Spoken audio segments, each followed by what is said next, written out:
उत्तराखंड सरकार के खिलाफ फैसला आया। उत्तराखंड सरकार 18 माह ट्रेनिंग को ही वैल्यू दे रही थी, डीएलएड वाले को। सुप्रीम कोर्ट ने फैसला को पलट दिया कि बिहार में भी बहाली हुआ है। आप रेशियो देखिए, मैं आपको बता रहा हूँ, उसमें था कि जो कार्यरत हैं शिक्षक प्राइवेट में भी या सरकारी में भी, जिनको पहले हो गया था वो लोग कर सकते हैं, उसमें उसका बेचारा की कोई गलती नहीं है। लेकिन एक गैंग इसमें आया, वो सरकार के स्तर से गैंग आया, ये प्रायोजित फैसला ही था, झूठा, कहीं वो स्कूल कागज पर नहीं है।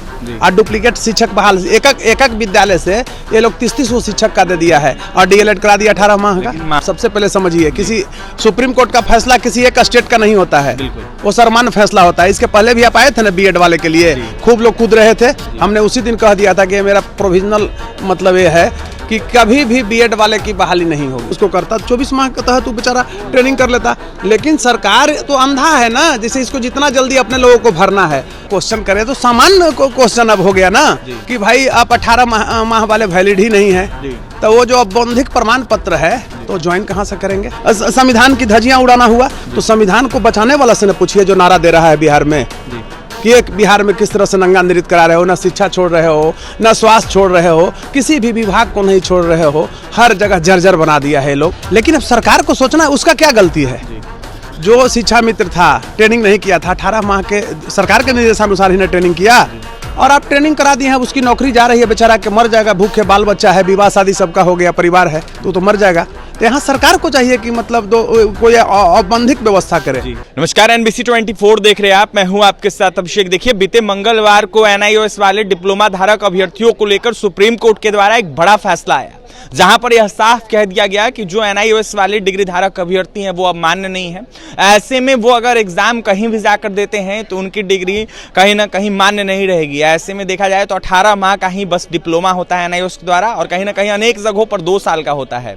ऐसे में NIOS की डिग्री को अमान्य कर दिया गया है और कहीं ना कहीं सीधे साफ तौर पर सुप्रीम कोर्ट के डबल बेंच के जज के द्वारा कह दिया गया है कि अब आपकी बहाली नहीं होगी, फिर से आपको 2 साल का कहीं ना कहीं डिप्लोमा वाला कोर्स करना होगा। ऐसे में कहीं ना कहीं 18 माह का ही NIOS के द्वारा डिप्लोमा वाला कोर्स होता है और अदर जगह पर 2 साल यानी कि 24 महीना का कोर्स होता है। हमारे साथ बात करने के लिए ऐसे में पटना हाईकोर्ट के जाने माने अधिवक्ता कौशलेंद्र नारायण है, जुड़ेंगे, बात करें। कौशलेंद्र जी, किस तरीके से देख रहे हैं जिस तरीके से डबल बेंच का फैसला आया है, BR गवई और प्रशांत किशोर के बेंच ने फैसला मंगलवार को जिस तरीके से सुनाया है NIOS वाले अभ्यर्थियों को लेकर?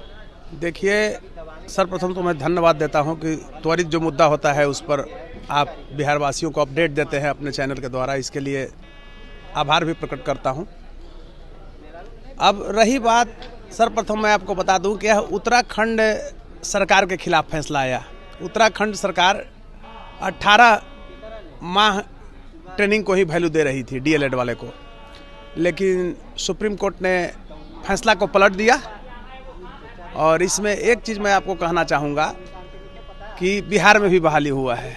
आप रेशियो देखिए, मैं आपको बता रहा हूँ, उसमें था कि जो कार्यरत हैं शिक्षक प्राइवेट में भी या सरकारी में भी, जिनको पहले हो गया था वो लोग कर सकते हैं, उसमें उसका बेचारा की कोई गलती नहीं है। लेकिन एक गैंग इसमें आया, वो सरकार के स्तर से गैंग आया, ये प्रायोजित फैसला ही था, ये सरकार ने अपने पक्ष में करने के लिए फैसला दिलवाई थी। फैसला सरकार के इशारा पर क्या था कि 18 माह में जो डीएलएड कर लेंगे तो उसमें देखिएगा आप मसूरी, नालंदा के मैक्सिमम, झूठा, कहीं वो स्कूल कागज पर नहीं है और डुप्लीकेट शिक्षक बहाल एक विद्यालय से ये लोग 30-30 शिक्षक का दे दिया है और डीएलएड करा दिया 18 माह का। मामला तो उत्तराखंड कोर्ट का था, ऐसे में सुप्रीम नहीं, तो बिहार में भी आप सबसे पहले समझिए, किसी सुप्रीम कोर्ट का फैसला किसी एक स्टेट का नहीं होता है, वो सर्वमान्य फैसला होता है। इसके पहले भी आप आए थे ना बीएड वाले के लिए, खूब लोग कूद रहे थे। हमने उसी दिन कह दिया था कि मेरा प्रोविजनल मतलब ये है कि कभी भी बीएड वाले की बहाली नहीं होगी। सुप्रीम कोर्ट माना, अब सरकार प्रोविजनल दे दे, औपबंधिक नियुक्ति पत्र दे दे तो हटाने का सरकार को राइट है, और हटाना चाहिए, छांटना चाहिए। उसमें भी देखिए क्या है कि जो पूर्व से शिक्षा मित्र वगैरह, उसका क्या गलती है? सरकार अगर 24 माह उसको करता, 24 माह के तहत वो बेचारा ट्रेनिंग कर लेता। लेकिन सरकार तो अंधा है ना, जैसे इसको जितना जल्दी अपने लोगों को भरना है, तो एक सोची समझी साजिश के तहत इसने चालाकी का किया, NCT के सारे नियमों को ध्वस्त करते हुए, केंद्र सरकार के नियमों को ध्वस्त करते हुए, खासकर बिहार में। मैं देखिए, आप लोग को बड़ा माने अटपटा लगता होगा, मैं बार बार कहता हूं कि बिहार में कॉन्स्टिट्यूशनल ब्रेकडाउन है। मैं बार बार इसको बोलता हूँ, आप लोग अपडेट लाते हैं तो लोग कहते होंगे कि क्यों, यही कॉन्स्टिट्यूशनल ब्रेकडाउन है। यहाँ साजिश के तहत जिसको ट्रेनिंग में जाना चाहिए था वो ट्रेनिंग में नहीं गया, लेकिन एक प्राइवेट गिरोह, मतलब प्राइवेट स्कूल वाले गिरोह बना करके एक एक विद्यालय से 50-50 शिक्षक के करा दिया है। 50-50 शिक्षक को मतलब सर्टिफिकेट दिया कि हमारे यहाँ कार्यरत है। वो प्राइवेट स्कूल से जाके पूछिए कि 50 शिक्षक को वेतन कहाँ से तुम देते थे? प्योर फॉल्स था। और हम यही कहेंगे कि सरकार एक रास्ता निकाले, चाहे तो दो साल जो बहाल हो गए उनको फिर से कहीं ना कहीं एक अपने स्तर से ट्रेनिंग कराए 2 साल के लिए, और नहीं तो अब तो हटाना पड़ेगा। जब सुप्रीम कोर्ट का फैसला है तो 18 माह वाले तो हटेंगे ही ना। और उसमें भी राज्य सरकार अपील में गई थी सुप्रीम कोर्ट, उत्तराखंड गवर्नमेंट, और राज्य सरकार को उल्टा हाथ मिला, कुछ नहीं मिला। लेकिन कौशलेंद्र जी, सुप्रीम कोर्ट के द्वारा यह तो नहीं कहा गया है कि जिस तरीके से जो अभ्यर्थियों की बहाली होगी, जिन अभ्यर्थियों की बहाली होगी वर्तमान में, उनको हटाया जाए। आप ये बताइए, सुप्रीम कोर्ट प्रत्येक व्यक्ति को कहता है कि कानून सम्मत होता है। 302 में यह है कि निश्चित कोई किसी को गोली मारा है, 302 में अगर आप मुजरिम हैं और रियल में आप मारे हैं तो सजा है, तो पूरे सिटीजन्स के लिए वो लागू है।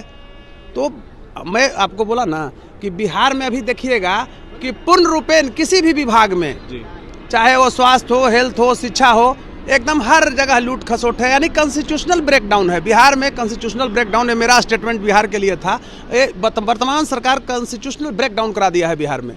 कोई न्याय संगत, कोई नियम से यहाँ काम नहीं हो रहा है। सवाल आपसे ये रहेगा कि जो वर्तमान में अभी बहाली हुई है फर्स्ट फेज की, इसमें कई अभ्यर्थी जो हैं NIOS डिग्री धारक हैं, कई अभ्यर्थी चयनित हुए हैं और जिसके बाद देखा जाए तो वो शिक्षक बन गए हैं। बिहार के अनेक जगहों पर उनका ट्रांसफर हो गया है। अभी भी देखा जाए तो स्कूल में कार्यरत हैं, काम कर रहे हैं, बच्चों को पढ़ा रहे हैं। तो क्या उनके नौकरी पर गाज गिर सकती है? इस आप तो ऐसा क्वेश्चन करें तो सामान्य क्वेश्चन अब हो गया ना कि भाई आप 18 माह वाले वैलिड ही नहीं है, तो वो जो औपबंधिक प्रमाण पत्र है तो ज्वाइन कहाँ से करेंगे? अगर सरकार कंडीशनल ज्वाइन कराती है तो फिर 2 साल उनको ट्रेनिंग दे।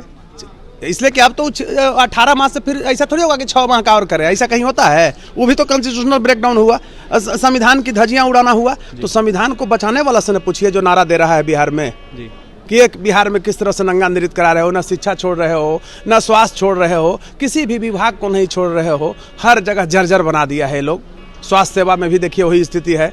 आज शिक्षा में आप देख ही रहे हैं कि कभी 18 महीना का ट्रेनिंग हो रहा है तो कभी 24 महीना, कभी 6 महीना का बिना ट्रेनिंग के कभी बहाली है।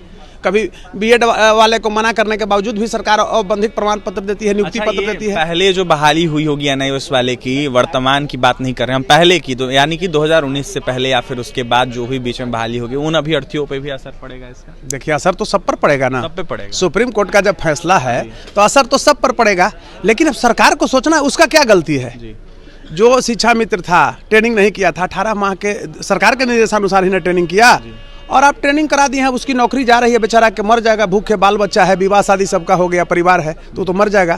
तो यहाँ सरकार को चाहिए कि मतलब कोई औपबंधिक व्यवस्था करे, ऑप्शनल मतलब और व्यवस्था करे। यानी कि सरकार ही जो करेगी अभ्यर्थियों को हित में। अंतिम उपाय क्या है? सरकारी स्तर से ना होगा, चाहे तो उसको ट्रेनिंग में भेजिए और वर्तमान में जो है उसको बाइक वहाँ से भगाइए। कहा यह जा रहा है कि गजट पास हुआ केंद्र के द्वारा तभी अभ्यर्थियों को हित में कुछ हो सकता है, कहाँ तक ये सही है? देखिए, आप ये बताइए कि जब सुप्रीम कोर्ट का फैसला बीएड में आया तो केंद्र सरकार गजट पास कर दिया था कि सबको भर लीजिए। तो NIOS से जो किए हैं उनके प्रति हमारी सहानुभूति है, उसमें कहीं कोई दो मत नहीं है। लेकिन मैं आपको बता रहा हूं कि इसमें बहुत बड़ा एक गैंग है। एक गांव से मैं बता रहा हूं, देखिएगा तो 200, 300 आदमी किया हुआ है फर्जी मतलब। और उसका अगर पूछिएगा कि विद्यालय आपका ट्रेनिंग जहाँ से लिए हैं, आए हैं जिस विद्यालय से, उस विद्यालय का नाम बताइए तो नाम के भी पता ना है। फर्जी पैड पर ये लोग बहाल हुआ था। तो ये लोग को तो खत्म होना है। अब तो सरकार को चाहिए कि हटावे, और सरकार हटाना नहीं चाह रही है। अंतिम में जाने से पहले अभ्यर्थियों को क्या कहिएगा जो NIOS से पास होकर वर्तमान हम क्या कर सकते हैं? कोई डिसीजन मेकर नहीं। मैं कानून का एक पुजारी हूँ। कानून के नाते उनकी बहाली अवैध है। वर्तमान जो सुप्रीम कोर्ट का फैसला है, बीएड घड़ी ऐसे ही हम बोलते थे ना, तो लोग कहता होगा कि कहीं बीएड वाला, अरे बीएड वाले की पक्ष की मैं बात करता हूँ। जो 18 माह का ट्रेनिंग लिए हैं उनके पक्ष का, हाँ ठीक है, उसमें एक बहुत बड़ा गिरोह है, फर्जी गिरोह घुसा हुआ है। तो फर्जी गिरोह को खदेड़ना है। एक चीज़ इसमें सरकार आप अपने स्तर से विजिलेंस इंक्वायरी करा दे कि जिस विद्यालय से ट्रेनिंग करने वो आया था 18 माह का, उस विद्यालय में देखिए उसको मानता है कि नहीं। शिक्षक था तो पेमेंट विद्यालय देती थी कि नहीं, सिर्फ पैड पर हुआ है, ले लेकर के सब बहाल हो गया। तो कहीं से कुछ नहीं है।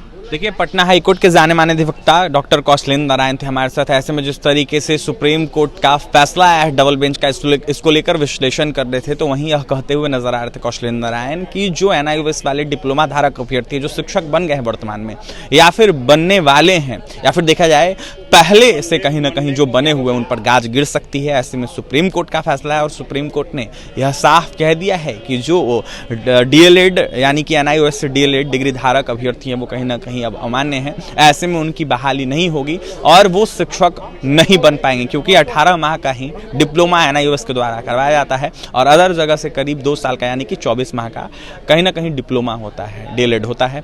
वहीं क्या कुछ कहते थे डॉक्टर कौशलेंद्र नारायण, आपने सुना है। ऐसे में सरकार को प्रावधान लाना चाहिए अभ्यर्थियों के हित में, ये भी कहते हुए नजर आ रहे थे। और भी तमाम खबरों के लिए NBC 24 के साथ बने रहें। BR गवई और प्रशांत कुमार मिश्रा के कहीं ना कहीं बेंच ने यह फैसला सुना है कि एनआईओएस वाले अभ्यर्थी अब कहीं ना कहीं अमान्य हैं। पटना से सहयोगी रणविजय के साथ अभिषेक की रिपोर्ट।